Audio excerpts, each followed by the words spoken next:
Jemaat yang dikasihi oleh Tuhan, mari kita teduhkan hati kita sebelum kita mendengarkan kebenaran firman Tuhan. Mari kita berdoa. Terima kasih Tuhan, kalau pada pagi hari ini kami boleh Tuhan berkenan untuk berlaku ibadah bersama-sama dengan keluarga kami. Kami sungguh mengucap syukur karena kebaikan dan pemeliharaan Tuhan atas kami boleh kami rasakan hingga pagi hari ini. Kami boleh berlaku ibadah, kami boleh memuji nama Tuhan, dan sebentar kami juga punya kesempatan yang sangat berharga untuk mendengarkan kebenaran firman Tuhan. Bersabdalah dan siapkan hati setiap kami untuk mendengar kebenaran sabda Tuhan. Beri kami telinga seorang murid dan hati seorang hamba untuk mendengar firman Tuhan dengan sungguh-sungguh dan boleh menjadi pelaku-pelaku kebenaran firman Tuhan yang taat. Terima kasih ya Tuhan, Kau juga urapi hamba-Mu. Engkau kuatkan dengan urapan-Mu supaya penyampaian kebenaran firman Tuhan pagi hari ini boleh memberkati seluruh jemaat-Mu yang mendengarkan firman Tuhan. Terima kasih Tuhan, terima kasih. Di dalam nama Tuhan kami Yesus Kristus, Sang satu-satunya kebenaran itu, kami mempersembahkan hidup dan doa kami. Haleluya. Amin. Jemaat yang dikasihi oleh Tuhan, kita boleh menikmati bulan Juli yang merupakan bulan keluarga ini dan sudah memasuki minggu yang ketiga. Dan mungkin kita bersama-sama atau secara pribadi sudah merefleksikan nilai-nilai keluarga yang boleh kita hayati dan boleh kita petik hikmahnya. Tidak selamanya memang keluarga kita atau bahtera rumah tangga kita berjalan mulus seperti di atas laut yang tenang. Ada kalanya gelombang badai itu menerpa bahtera rumah tangga kita. Tetapi mari kita bersama-sama bersyukur kalau toh badai itu ada, pagi hari ini kita masih bisa beribadah, memuji dan membesarkan nama Tuhan. Dan mari pagi hari ini kita merenungkan kembali kebenaran firman Tuhan yang terambil dari Injil Yohanes pasal yang ke-15 ayat 1 sampai yang ke-8. Begini bunyi firman Tuhan. Yohanes pasal 15 ayat 1 sampai yang ke-8. Kebenaran firman Tuhan akan kita renungkan bersama. Pokok anggur yang benar. Akulah pokok anggur yang benar, dan Bapakulah pengusahanya. Setiap ranting padaku yang tidak berbuah dipotongnya, dan setiap ranting yang berbuah dibersihkannya, supaya ia lebih banyak berbuah. Kamu memang sudah bersih karena iman, karena firman yang telah kukatakan kepadamu. Tinggallah di dalam aku dan aku di dalam kamu. Sama seperti ranting tidak dapat berbuah dari dirinya sendiri kalau ia tidak tinggal pada pokok anggur. Demikian juga kamu tidak berbuah jikalau kamu tidak tinggal di dalam aku. Akulah pokok anggur dan kamulah ranting-rantingnya. Barang siapa tinggal di dalam aku dan aku di dalam dia, ia berbuah banyak. Sebab di luar aku kamu tidak dapat berbuah apa-apa. Barang siapa tidak tinggal di dalam aku, ia dibuang keluar seperti ranting dan menjadi kering. Kemudian dikumpulkan orang dan dicampakkan ke dalam api, lalu dibakar. Jikalau kamu tinggal di dalam aku dan firmanku tinggal di dalam kamu, mintalah apa saja yang kamu kehendaki dan kamu akan menerimanya. Dalam hal inilah Bapakku dipermuliakan, yaitu jika kamu berbuah banyak, dan dengan demikian kamu adalah murid-muridku. Demikianlah pembacaan kebenaran firman Tuhan. Berbagailah setiap kita yang mendengar dan melakukannya dalam kehidupan kita hari lepas ke hari. Jemaat yang dikasihi oleh Tuhan, mungkin bagian firman Tuhan tentang Yesus pokok anggur yang benar ini sudah sering kali kita baca. Tetapi mari di bulan keluarga ini kembali kita merenungkan satu kebenaran firman Tuhan yang menurut luar biasa indah. Karena melalui kebenaran yang kita baca pagi hari ini, membuktikan untuk kesekian kalinya bahwa kita punya Allah di dalam Yesus Kristus yang senantiasa merindukan persekutuan yang intim, yang akrab, yang solid dengan umat tebusannya yang mau percaya kepadanya. Allah sendiri punya kerinduan untuk bersekutu dengan umatnya. Saudara terkasih dalam kasih Tuhan Yesus Kristus, kerinduan Allah untuk bersekutu dengan umatnya diikhtiarkan terus sepanjang sejarah kehidupan manusia. Bahkan ketika manusia jatuh ke dalam dosa dan hidup terpisah dari Allah, Allah pun sakit merindu dan rindu setengah mati untuk bersekutu kembali. Makanya dengan cara ilahinya, dengan intervensi kasihnya yang luar biasa, dia mengorbankan segalanya, termasuk mengorbankan dirinya sendiri melalui anak yang tunggal, Tuhan dan Juru Selamat kita Yesus Kristus, yang mengorbankan dirinya demi terjalinnya kembali ikatan persekutuan di dalam kasih ilahi itu. Ini suatu kebenaran yang luar biasa, yang sangat-sangat menguatkan saya, dan saya rindu ini juga menguatkan kehidupan saudara dan saya. Kita percaya kepada Allah yang senantiasa rindu bersekutu, manunggal dengan kita. Punya Allah yang tidak berdiam diri di sorga, tetapi Allah yang turun dari sorga untuk merengkuh kita kembali di dalam persekutuan kasih ilahi yang kekal. Bahkan sampai nanti ketika kita berjumpa dengan Kristus Yesus di dalam rumah kekal sorgawi itu, kita juga akan dipersekutukan kembali. Luar biasa. Dan mari pagi hari ini kita boleh menikmati kebenaran firman Tuhan dari cerita tentang pokok anggur yang benar. Ayat 1 dikatakan, "Akulah pokok anggur yang benar, dan Bapakulah pengusahanya." Sumber dari segala sumber kehidupan yang penuh kasih, sumber dari segala sumber kehidupan yang dipenuhi oleh rahmat Tuhan, itu sumbernya dari Allah sendiri. Inisiatif, kerinduan itu datang dari Allah. Dan Yesus mengatakan, "Akulah pokok anggur yang benar, dan Bapakulah pengusahanya." Yesus menyatakan dirinya adalah pokok anggur yang benar. Artinya ada atau pernah ada pokok anggur yang tidak benar. Saudara terkasih dalam kasih Tuhan Yesus Kristus, Yesuslah pokok anggur yang benar. Anggur itu melambangkan kehidupan yang penuh dengan sukacita, kehidupan yang penuh dengan kegirangan. Dan Yesus adalah sumber kegirangan dan sukacita kehidupan yang sejati. Dan Yesus bersumber dari Allah, dan Yesus adalah Allah sendiri. Dan sebenarnya kebenaran ini sudah dinyatakan di Yohanes 1 ayat 1. Pada mulanya adalah firman.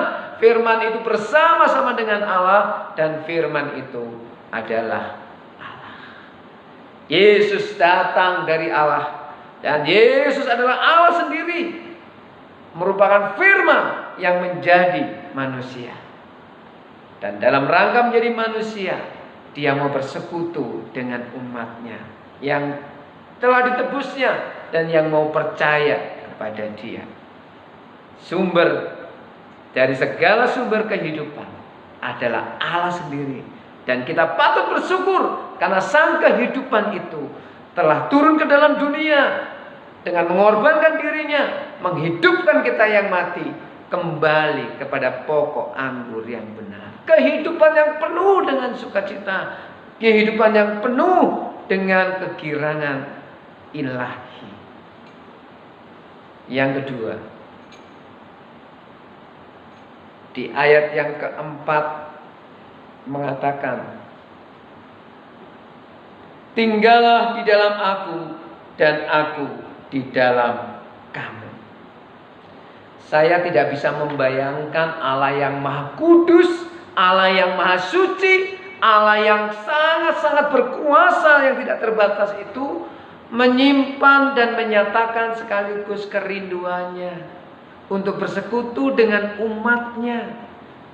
Kerinduan ini tidak bisa dihalangi oleh kelemahan-kelemahan kita. Kerinduan ini justru merengkuh kita dari lembah dosa dan mengembalikan dalam posisi yang paling mulia, menjadi umat tebusan Allah yang dimuliakan, menjadi anak-anak kekasih Allah.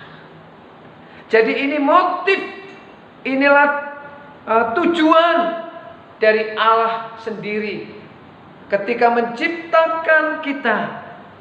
Dia rindu kita yang telah diciptakan dengan begitu luar biasa ini menyembah Dia, mau bersekutu dengan Dia. Dan ketika kita gagal memenuhi tujuan ini, Allah tidak kehilangan akal, Allah tidak kehilangan daya untuk kembali dengan caranya yang ilahi, merengkuh kembali kita. Karena motif Allah sejak semula adalah bersekutu dengan umatnya. Kebayang gak saudara? Kalau ada orang yang punya pangkat, punya kekayaan yang luar biasa, punya kuasa yang luar biasa, dan rindu kita ada bersama-sama dengan dia. Gambarannya kalau saudara diundang oleh presiden, oleh raja di dunia ini, kemudian raja atau presiden itu rindu ada terus dekat dengan kita. Wow. Dan dia rindu kita ada terus bersama-sama dengan dia di rumahnya. Di mana dia ada, kita ada. Kemana dia pergi, kita ada. Senang bukan? Dan ini Allah yang menyatakan begitu. Dan ini yang punya motif seperti ini adalah Allah, Sang Khalik semesta ini, mau bersekutu dengan saudara dan saya. Saudara terkasih, luar biasa.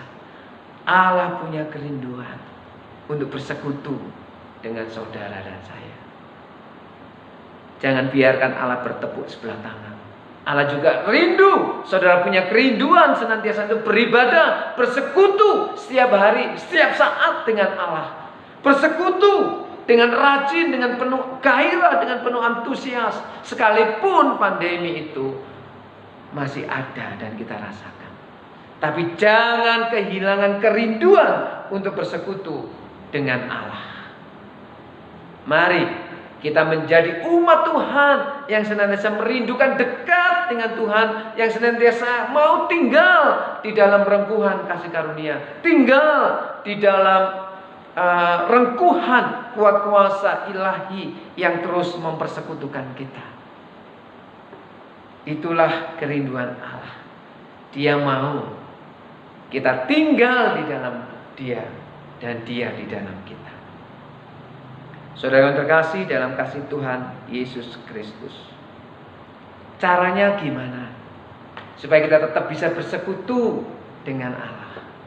Ini loh luar biasanya. Bukan hanya Allah punya kerinduan, bukan hanya Allah punya keinginan, tapi Allah memberikan jalan, memberikan metode, memberikan cara bagaimana kita bisa bersekutu dengan Dia. Semakin hari semakin intim, semakin hari semakin dekat. Allah memberikan caranya. Mari kita membaca ayat yang ketiga. Kamu memang sudah bersih karena firman yang telah kukatakan kepadamu. Kamu memang sudah bersih. Oleh karena apa? Oleh karena firman yang telah kukatakan kepadamu. Inilah cara Allah untuk terus bisa bersekutu dengan kita. Dia memberikan firman-Nya. Dia mengungkapkan isi hatinya lewat kebenaran firman-Nya. Dan kita yang hidup di dalam kebenaran firman Tuhan akan terus didrive, dikendalikan, diarahkan oleh kebenaran firman Tuhan untuk hidup seturut dengan kehendaknya Dia, seturut dengan kerinduan Allah, sehingga kita menjawab tujuan sekaligus kerinduan Allah dengan hidup seturut dengan firman-Nya. Karena firman Tuhan punya kuasa untuk mengungkapkan kesalahan kita dan menunjukkan cara yang benar untuk kita hidup. Dan firman Allah juga punya kuasa untuk mendidik kita di dalam kebenaran. Firman Allah juga bisa menjadi pegangan hidup kita untuk menjalani kehidupan demi kehidupan yang benar. Bukan sesuai dengan ukuran kebenaran kita, tapi benar menurut Allah. benar menurut definisinya Allah. Dan hanya oleh kebenaran firman Tuhanlah kita boleh didrive, kita boleh diarahkan untuk hidup benar seperti dan sesuai dengan tujuan dan kerinduan Allah.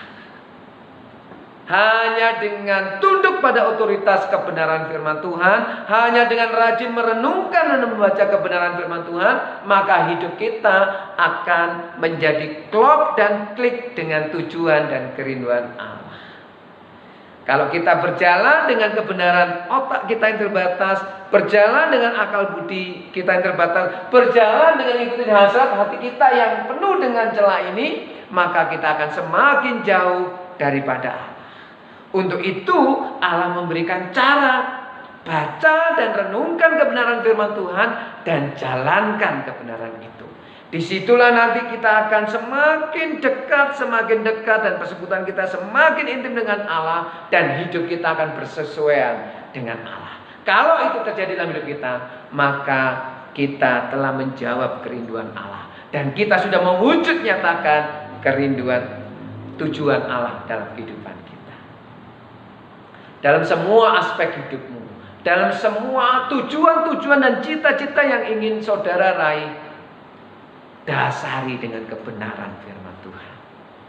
Untuk segala hal dalam kehidupan kita, keputusan-keputusan yang akan kita ambil, entah itu masalah pasangan hidup, masalah pekerjaan, masalah membangun rumah tangga, dasari semua itu dengan dasar kebenaran firman Tuhan. Bisnis saudara, usaha saudara, pengembangan diri saudara, dasari semua atas terang kebenaran firman Tuhan. Supaya hidup saudara dan hidup saya berpadanan dengan kerinduan dan tujuan Allah. Saudara yang terkasih dalam kasih Tuhan Yesus Kristus, ukuran keberhasilan dunia ini seringkali dilihat dari pencapaian-pencapaian lahiriah. Dari seberapa banyak harta yang kita miliki.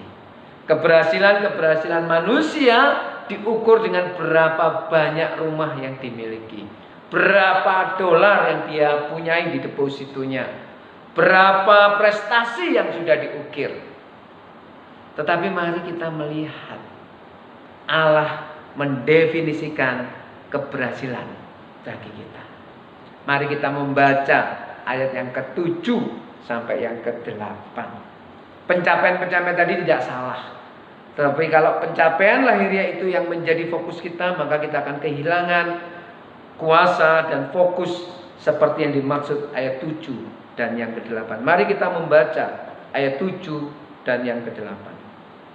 Jikalau kamu tinggal di dalam aku dan firmanku tinggal di dalam kamu, mintalah apa saja yang kamu kehendaki dan kamu akan menerimanya. Dalam hal inilah Bapakku dipermuliakan, yaitu jika kamu berbuah banyak, dan dengan demikian kamu adalah murid-muridku. Jika kamu tinggal di dalam aku dan firmanku tinggal di dalam kamu, perhatikan, mintalah apa saja yang kamu kehendaki dan kamu akan menerimanya. Saudara terkasih dalam kasih Tuhan Yesus Kristus, siapa yang tidak senang ketika semua permintaannya dituruti? Saya bisa melihat binar sukacita kegirangan di wajah anak saya ketika dia minta sesuatu dan saya turuti dan saya belikan dan saya sediakan apa yang dia mau. Demikian juga kita. Pasti kita akan bergirang, pasti kita akan senang sekali ketika keinginan dan kebutuhan-kebutuhan hidup kita dapatkan. Dan ayat 7, ini bukan ayat bohong-bohongan, ini bukan ayat-ayat KW atau kelasnya kelas kaleng-kaleng, bukan. Ini Yesus sendiri yang mengatakan.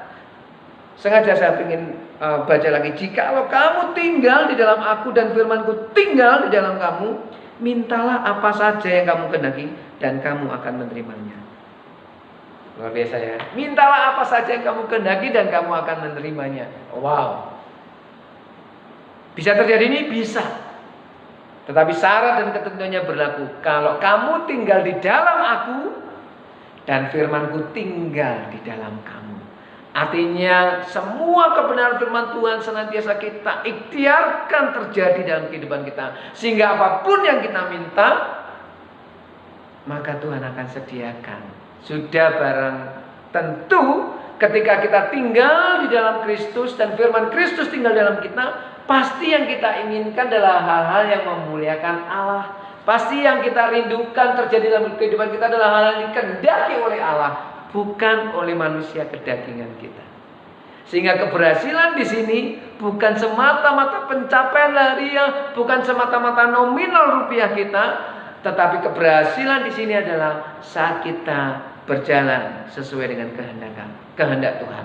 Kalaupun kita memperoleh banyak nominal rupiah, itu pun atas dasar kita melakukan kehendak Tuhan dan kita meraihnya sesuai dengan kehendak Allah. Kalau kita memiliki prestasi dan mencetak prestasi demi prestasi dalam hidup kita, maka prestasi yang kita capai itu sesuai dengan yang Tuhan kehendaki. Kalau kita naik jabatan, karir kita terus menanjak, itu kita raih dengan kita melakukan kehendak Allah. Kalau kita boleh menjadi orang terkenal dan disukai banyak orang, itu semata-mata karena kita sedang mempermuliakan Tuhan dan melakukan kehendak Allah. Jadi artinya hal yang lahiriah itu sebenarnya bonus. Tetapi saat kita melakukan kehendak Allah, maka semua yang kita minta pasti Tuhan akan cukupkan. Karena Tuhan tidak mungkin bertentangan dengan dirinya sendiri. Ketika kita sudah melakukan kehendak Tuhan, kita nggak diberi apa yang kita minta. Ini janjinya Tuhan. Jadi intisari dari kehidupan ini adalah tinggallah di dalam Tuhan. Biarlah firman Tuhan itu tinggal dan mendrive kehidupan kita. Kemudian setting begitu rupa kehidupan kita sesuai dengan kehendak Tuhan. Maka semua yang kita minta, yang kita rindukan akan terjadi dalam kehidupan kita. Dan ayat 8 mengatakan apa? Dalam hal inilah Bapakku dipermuliakan, yaitu jika kamu berbuah banyak. Ketika kita minta dikasih, itu dampaknya untuk kita. Tetapi ayat 8 juga melengkapkan, kamu akan berbuah banyak. Buah selalu berkaitan dengan dampak yang dinikmati oleh orang lain. Buah anggur itu tidak dinikmati oleh pohon anggur itu sendiri, tapi buah anggur itu dinikmati oleh pihak di luar pohon anggur. Ketika Allah Yesus mengatakan berbuah, berarti dampak itu meledak keluar dari kehidupan kita dan dinikmatin banyak orang. Sehingga banyak orang tadi mempermuliakan siapa? Bukan kita, tapi mempermuliakan Allah yang berkarya di dalam dan melalui kita. Bukan diri kita yang dipermuliakan, tapi Allah di dalam Yesus Kristus yang dipermuliakan oleh orang-orang yang dikenai oleh buah-buah kehidupan kita. Mari bersama-sama kita menjawab kerinduan dan tujuan Allah dalam hidup kita. Mari kita terus membangun persekutuan yang lebih intim bersama-sama dengan keluarga kita, anak, cucu, menantu kita, istri kita, orang yang tinggal di rumah kita. Mari kita bangun persekutuan yang lebih intim dengan Tuhan. Dan biarlah kebenaran firman Tuhan itu merajai kehidupan kita, mengemudikan, mengarahkan kehidupan kita.